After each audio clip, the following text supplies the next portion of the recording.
नमस्कार मंडळी, मी दीपाली आपल्या चॅनलवरती सगळ्यांचं स्वागत करते।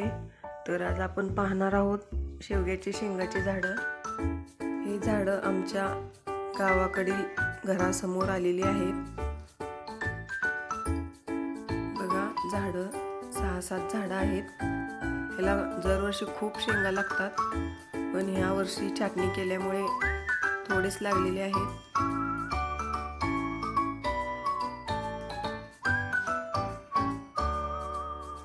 छाटणी केल्यामुळे एवढे नाही फुटले, पण मोठे आलेले आहेत। इथं गरड लिंबाची पण झाडं आहेत, हे मोठे मोठे, आणि खालच्या साईडला शेवग्याची झाडं आहेत।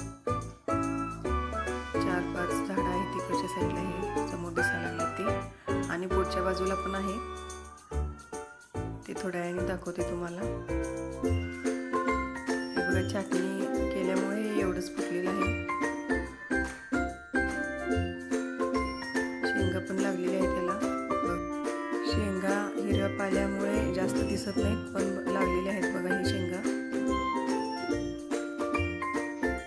भरपूर प्रमाणात शेंगा लागतात दरवर्षी याला। ताज्या शेंगाची भाजी खूप छान लागते। हे बघा, शेंगा लागलेल्या आहेत त्याला।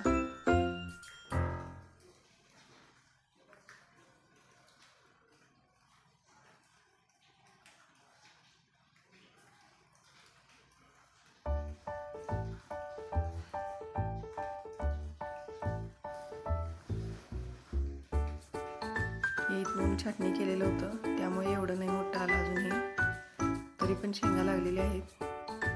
हे छाटल्यामुळे वर फुटी फुटते याला, आणि झाड मोठं होऊन हे अशा प्रकारे शेंगा लागलेल्या आहेत।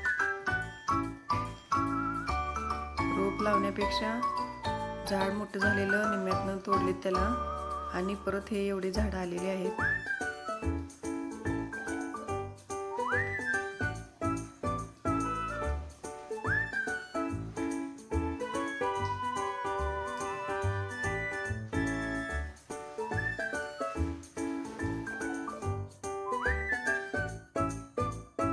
अजून घराच्या समोर पण आहेत झाडं, आणि ह्या साईडला पण लावलेली आहेत।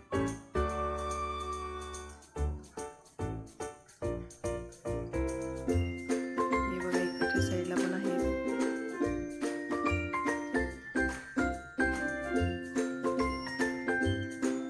हे मधून छाटणी केल्यामुळे अजून एवढे उंच गेलेले आहेत बघा।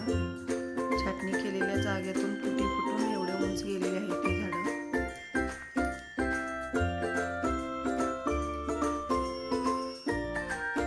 इकडच्या साईडला 4, इकडच्या साईडला 4 आहेत, आणि समोर पण आहेत।